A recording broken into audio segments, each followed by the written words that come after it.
శ్రీ గురుభ్యో నమ. గురుబ్రహ్మ గురువిష్ణు గురుదేవ మహేశ్వర గురుర్ సాక్షాత్ పరబ్రహ్మ తస్మై శ్రీ గురవే నమ. సదాశివసమారంభం వ్యాసశంకర మధ్యమాం అస్మదాచార్య పర్యంతం వందే గురు పరంపరాం.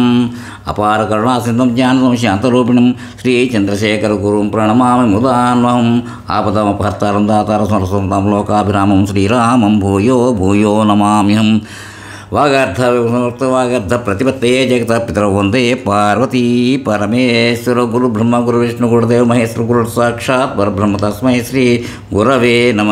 సదాశివసమారంభ వ్యాసశంకర మధ్యమమ స్మదాచార్య పర్యంతం వందే గురు పరమ నారాయణం నమస్కృత్యం నరం చైవ నరోత్తమ దేవీం సరస్వతీం వ్యాసం తతో జయముదీరయేతు. ఇప్పుడు మా పుణ్యక్షేత్ర దర్శనాలు ఎపిసోడ్ 34 చెప్పుకున్నాం. ఇంకా 35 ఇది లాస్ట్ నా తుది పలుకుతాడు అనమాట. ఏదో ఒక పేజీ 2 పేజీలు ఉంటుంది, అంతకుమించి ఎక్కువ లేదు. ఇది అయిపోతుంది. ఇంత అవకాశం ఇచ్చింది చెప్తాను. ఇక్కడ ఎపిసోడ్ 34లో ఏం చెప్పాడు, సిద్ధాపురం దగ్గర రుద్రమహాలయం ఇవన్నీ కూడా ఉన్నాయి. గాయక్వాడ రాజపాలనలో 1915 నుంచి 15 ఖర్చు పెట్టి గడియాశ్రమం ఇప్పటికీ తయారు చేసి ఉంది. ఇప్పటికీ ఉంది. మాతృప్రేమ అజరామరం, పిండ ప్రధానం ఆమెకు మోక్షం అని చెప్పుకున్నాం. అక్కడ ఆపాము. ఇప్పుడు ఎపిసోడ్ 35లో ముందర నా తుదిపలుగా చెప్పుకునే ముందర 2-3 విషయాలు చెప్పుకుందామని చెప్పాను అనుకుంటున్నా. ఇది నేను తలవంతలంపుగా ఎన్ని క్షేత్రాలు వెళ్ళొచ్చామంటే ఇంకా కొన్నిటికి అంటే ఫోటోలు తీసాము, అంతా చేసాం. అప్పుడు ఆలోచన లేదు అసలు. ఎప్పుడు కూడా ఎన్నెన్నో చూసాం, జ్ఞాపకం ఉండి కొన్ని, జ్ఞాపకం లేనివి కొన్ని. ఇందులో కూడా పూర్తిగా ఏమిటంటే ఎక్కడ కొన్ని ఏమో నిజం చెప్పాలంటే మన ఈ దాన్ని ఏమంటామంటే నెట్లో చూసి కొన్ని విషయాలు సేకరణ చేసాం. అవి తలుచుకుంటే చూస్తుంటేనే సరే బాగా ఇదనిపిస్తుంది. ఎన్ని క్షేత్రాలు చెప్పమంటారు, ఏదని చెప్పమంటారు. అది నాకు ఏనాడు కూడా తలవంతలంపుగా ఈ క్షేత్రాలన్నీ చేశాను. ఒక్కటి ఇది నిర్మోహమాటంగా నిజాయితీగా చెప్పాలంటే పరమేశ్వరుడు తీసుకెళ్ళాడు ప్రతి క్షేత్రం. ఆయన యొక్క కృపతో వెళ్ళాను తప్ప నేను అనుకుని వెళ్ళిన క్షేత్రాలు ఏమీ లేవు. ఉన్నమాట చెప్తాను. ప్రతి క్షేత్రానికి అనుకోకుండా తలవంతలంపుగా అల్లవరం ఇలాంటివన్నీ చోట్ల అసలు అనుకోకుండానే అలా వెళ్ళిపోయి వచ్చానమాట. నిన్ను ఇంట్లో వాళ్ళకి కూడా అప్పుడే సర్ప్రైజ్ అంటే వాళ్ళకి ఆశ్చర్యపోయి రేటింగ్ ఇలా వెళ్ళిపోతామంటే మాకు ఏంటంటే భగవంతు దయతోటి కొన్ని శక్తిపీఠాలు, ఆ ద్వాదశ జ్యోతిర్లింగ దర్శనాలు, తర్వాత అన్నిట్లోకి చాలా నేను నా భార్య శ్రీమతి శుభ అవన్నీ అదృష్టవంతులమే అనుకుంటాం. ఎందుకంటే కొన్ని నా చిన్న కొడుకు సాయి శ్రీనివాస్ మాత్రం అన్నీ చూశాడు, ద్వాదశ జ్యోతిర్లింగాలు. పెద్దవాడు చదువులు పిహెచ్డీ దాని కారణం చేత వాడు కొన్ని చూశాడు, కొన్ని చూడలేకపోయాడు. ఏదేమైనప్పటికీ కూడా ఆ కరుణా కటాక్ష పరమేశ్వరుడు ఉంది కాబట్టి ఇన్ని క్షేత్ర దర్శనాలు చేసుకోగలిగాము. ఏంటంటే లేకపోతే మామూలు మాటలు కాదు. చెప్పాలంటే వెళ్ళాలంటే డబ్బున్నా వెళ్ళలేకపోతాం, ఆ అనుగ్రహం ఉండాలి. అలాగని ఏమైందంటే ఒక సంవత్సరం పూర్తిగా 2013 ఇప్పుడు గుర్తులేదు పూర్తిగా సమయం. కానీ ఆ సంవత్సరం గొప్ప ప్రళయంలాగా వచ్చేసింది. కేదార్నాథ్ అవన్నీ మునిగిపోయి శుభ్రంగా అందరూ చాలా చచ్చిపోయారు జనాలు కూడా. పాపం మేము వెళ్ళినప్పుడు ఎలా ఉండేది, తర్వాత అంతా వచ్చేసారు. అందరికీ తెలిసిన విషయమే అది. అదే సంవత్సరం అయిపోయిన తర్వాత ఏం చేసామంటే తర్వాత అనుకోకుండా ఏదో ట్రావెల్స్ వాళ్ళు వచ్చారు కదా అని బుక్ చేసుకుని అక్కడికి నేపాల్ తీసుకెళ్తాం సార్ అన్నారు వాళ్ళు. సరే నేపాల్ వెళ్దాం అంటే వెళ్దాం. సరే చూద్దాం అంటే మాకు ఏంటంటే కాఠ్మండ్లో పశుపతినాథ్ చూడాలి, అదొకటి మా మిస్సెస్కి. సరే ఓకే అలాగే అన్నాం. ఇంకెవరు రాలేదు, నేను మా మిస్సెస్ వెళ్ళాం, ట్రావెల్స్తో వెళ్ళాం. సరే ఎవరో కొంతమంది కలిసారు మధ్యదారిలో, వాళ్ళందరూ కలిసి వెళ్ళాం. ఫస్ట్ వాళ్ళ రూట్ ఏమిటంటే ఇలాగ మన జార్ఖండ్ మీద నుంచి ఇలా వెళ్ళి అక్కడ నేపాల్ బార్డర్ దాటుకుని వెళ్ళి అక్కడ గోరఖ్పూర్ అక్కడ దాటి వెళ్ళిన తర్వాత అక్కడ దాంట్లో చూసి మొత్తం నేను అనుకున్నాను అక్కడి నుంచి అనుకుంటాను గోరఖ్పూర్ అనుకుంటాను, జ్ఞాపకం లేదు. అక్కడి నుంచి మాత్రం వెళ్ళి జనక్పూర్ వెళ్ళాం. ముందర అక్కడ తీసుకెళ్ళి ఏసీ బస్సులో తీసుకెళ్ళి జనక్పూర్. అక్కడ హోటల్ అరేంజ్మెంట్ అంతా వీళ్ళదే, ఎంత ఇచ్చాం జ్ఞాపకం డబ్బులు కానీ బాగా తీసుకెళ్ళాడు. రాత్రి 7 వెళ్ళినాం. చక్కగా అకామిడేషన్ అంతా బాగుంది, చూసుకున్నాం. జనక్పూర్ వెళ్తే అక్కడ చూపించి చెప్తే అమ్మా అనుకున్నాను. రామాయణ చదువుకుంటున్నప్పుడు సీతమ్మ వారి ఇల్లు చూసాము కదా, ఎంత బాగా ఉందో నిజంగా. జనక మహారాజు అంటే దానివల్ల మెయింటైన్ చేస్తున్నారు. దాంట్లో చెప్పాలంటే ఎన్ని విశేషాలు అవన్నీ కూడా అక్కడే ఆ 4 అన్నదమ్ములకి కూడా వివాహం జరిగిన ప్రదేశం చూడడం అంతలో తలది కాదనమాట. దాంట్లో రాశాను, చెప్పుకున్న దాంట్లో కూడాను అవన్నీ కూడా చూస్తే నిజంగా ప్రత్యక్షంగా చూడడంతో ఎంతో ఆశ్చర్యం. హిమాలయాల్లో అవన్నీ పోఖరా వెళ్ళడం, అక్కడి నుంచి తలంపుగా వీళ్ళ ప్లాన్లో ఉంది కాబట్టి వెళ్ళిన ముక్తినాథుడు నిజంగా ముక్తినాథుడు. దాన్ని తలుచుకుంటేనే మాకు ఒళ్ళు జల్లరిస్తుంది.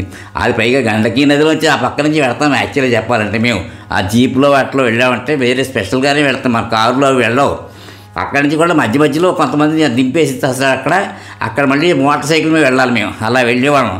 అలా తీసుకెళ్ళారు మమ్మల్ని. చక్కగా దర్శనం అయింది చక్కగాను. అది మాత్రం మాటలో చెప్పలేను. 108 ఆ కుండాలు వాటిలో స్నానం చేయడం ఇది అక్కడ చాలా చాలా అద్భుతం. అలాగే అంతర్వేది ఇవన్నీ కూడా ఒక్కటి కాదు, ఒకదాని నుంచి ఒకటి అనుకోకుండా జరగడం అంతా. సోమనాథ్ అక్కడ ఈశ్వరుడు సాక్షాత్కారం, ఇలాంటి సాయిబాబా ఇవన్నీ కూడా నాకు ఏంటంటే ఇది మీ అందరితో ఇలా షేర్ చేస్తున్నానంటే ఉన్నమాట చెప్తున్నాను, యథార్థంగా చెప్తున్నాను తప్ప ఇంకోటి కాదు, పేరు నాకేంది కాదు. అంటే ఎవరికైనా సరే ఇలా ఎందుకు చెప్పానంటే ఈ కథ కూడా రాసుకున్నది ఇవన్నీ కూడా ఇంకా చాలా ఉన్నాయి. ఈ క్షేత్రాలు యొక్క మహత్యం తెలుసుకుంటే చాలా చాలా సంతోషం, వింటే మరీ సంతోషం, పుణ్యం. తర్వాత ఎప్పటికైనా భగవంతుడు అనుగ్రహిస్తే మీరు కూడా వెళ్తారేమో. ఏదో ఇప్పుడు ఇవన్నీ జ్ఞాపకం ఉండి అక్కడ అలా చెప్పారు ఆయన అంటే అక్కడ వెళ్ళి చూద్దాం, ఇక్కడ వెళ్ళి చూద్దాం అనుకుంటూ కూర్చోండొచ్చు కూడా. అలా కూడా ఉండాలి. భగవంతుడికి ఏం లేదు, మనకు అందరికీ నమ్మకం ఆయన ఉన్నాడు. ఆయన అందరికంటే అబో ఆల్ ఆయనే.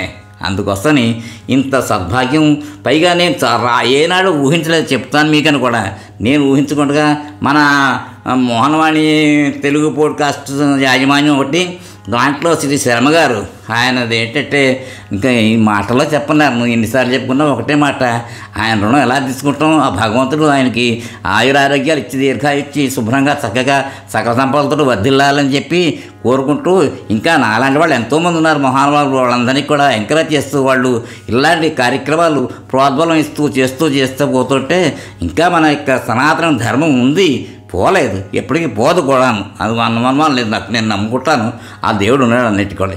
ఇంత అయింది. ఇలా ఎన్ని చెప్పదలుచుకున్నాను చెప్పాను మొత్తం. ఇంకా ఉంటాయి చాలా చాలా విషయాలు మర్చిపోయాను చెప్పాలంటే, ఎన్నెన్నో చెప్పినాను.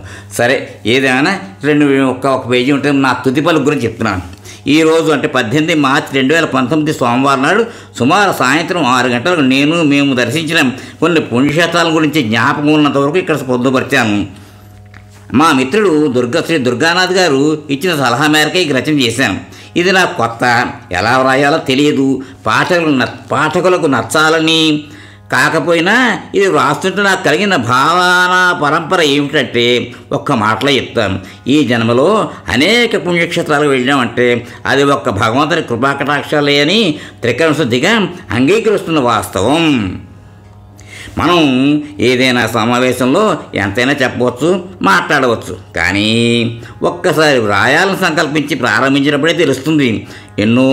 ఎన్నెన్నో విషయాలు జ్ఞాపకానికి తెచ్చుకుంటూ నా మనస్సు భావోద్వేగాలకి లోనై అశ్రుపూరిత నయనాలతో ఆ స్వామికి మనస్ఫూర్తిగా అనంతకోటి వందనాలు సమర్పించుకున్న విషయం నాకు అనుభవైక వేద్యమే. కొన్ని క్షేత్రాల గురించి నా సొంత భాషలో ఇదివరకు రాశాను కాబట్టి ఇప్పుడు ఆ క్షేత్రాల గురించిన విషయాలు కొన్ని తెలుగులో దొరికిన వాటిని ఇందులో పొందుపరిచాను.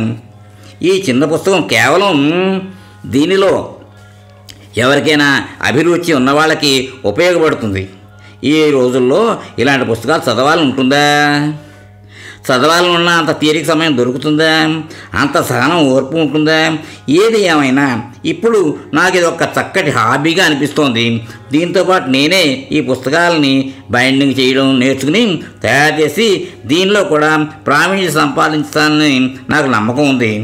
జాతకరీత్యా ఒక పుస్తకం రాసి ప్రింట్ చేసి దాన్ని అభిలాషులకు అందజేయాలంటే as per KP Astrology significators of 3911 should operate. అదనమాట. ఎవరికైనా రావాలంటే 3, 9, 11 భావాలు అదనమాట కావాలంటాడు. నాకు ప్రస్తుతం నడుస్తున్న దశ భుక్తి అంతరా సూక్ష్మ సమయం ఏమిటంటే ఎవరిదంటే వరుసగా రాహువు చంద్రుడు శుక్రగ్రహాలది. ఇక్కడ రాహు 3 సొంత నక్షత్రం ఉండడం. ఇంకొక విషయం ఏమిటంటే నా జన్మ నక్షత్రం ఆశ్లేష, దీనికి బుధుడు అధిపతి. ఇలా బుధుడు నక్షత్రం పుట్టిన వ్యక్తులకు భగవంతుడు ఇచ్చిన వరం ఏమిటంటే సాధ్యమైనంత వరకు గురువు నామమాత్రమే. కానీ అన్ని విషయాలు బాగా అవగాహన అయ్యి ఆయా విద్యలలో ప్రావీణ్యతను సాధిస్తారని జ్యోతిషశాస్త్రం చెబుతోంది. పై కారణాల వల్లనేమో నాకు ఇన్ని కళల్లో ప్రావీణ్యత వచ్చింది, ఒక స్థాయికి చేరుకోగలిగాను. ఈ వ్రాసిన పుస్తకాలను సొంతంగా బైండింగ్ చేస్తూ ఉన్నాను. ఈ పుస్తకాల్లోని విషయాలు దైవ సంబంధమైనది కాబట్టి ఇందులో వ్రాసిన కొన్ని విషయాలు ఇంటర్నెట్లో చేకూర్చడం అయింది. నిజానికి నా రచనలన్నీ నా కోసమే వ్రాసుకున్నాను. నేను వయసులో ముందుకే ప్రయాణం చేయాలి కదా, అప్పుడు నాకు ఇద్దరే తోడు నీడ, వారే పుస్తకం నా శ్రీమతి. కానీ ఇది ఎవరైనా చదవాలనుకుంటే తప్పకుండా ఈ పుస్తకాన్ని శ్రద్ధగా చదివితే ఆ దేవుళ్ళ అనుగ్రహం వారికి కలగాలని, ఆ పరమాత్మ వారికి దైవీ సంపత్తు ప్రసాదించాలని ప్రార్థిస్తూ మీ పుణ్యక్షేత్ర పరిచయం చేసే మిత్రుడు శ్రేయోభిలాషి ఉపాధ్యాయులు వెంకటేశ్వర్లు శ్రీనివాస్ ఆదురుడు. స్వస్తి.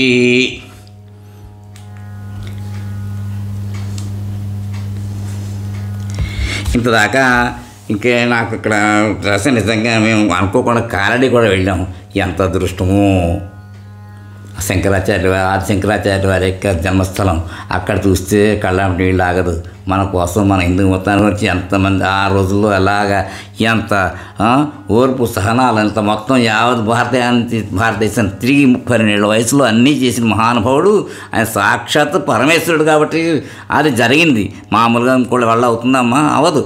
ఇంతచేత ఏది ఏమనుకున్నా కానీ కూడా ఇంత సదవకాశం నాకు భగవంతుడు ఇవ్వడం, నేను రాయించుకోవడం, నేను ప్రింట్ చేసుకోవడం, దాన్ని ప్రింట్ చేసుకున్న తర్వాత మన మోహన్ రావు శర్మ గారు వచ్చి నేను చేస్తానని నేను చెప్పాను.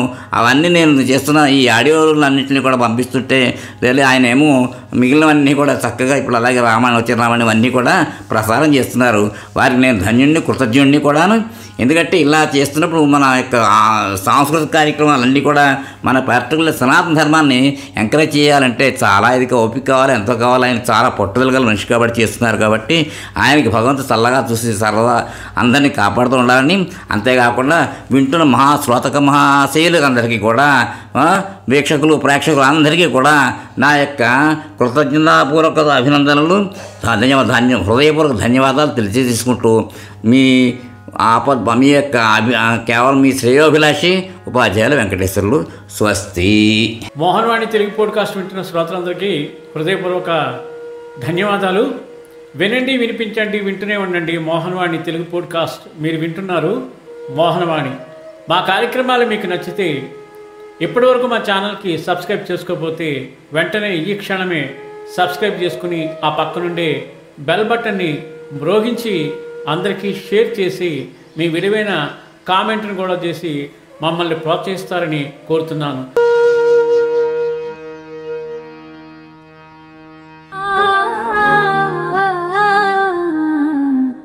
మోహనవాణి.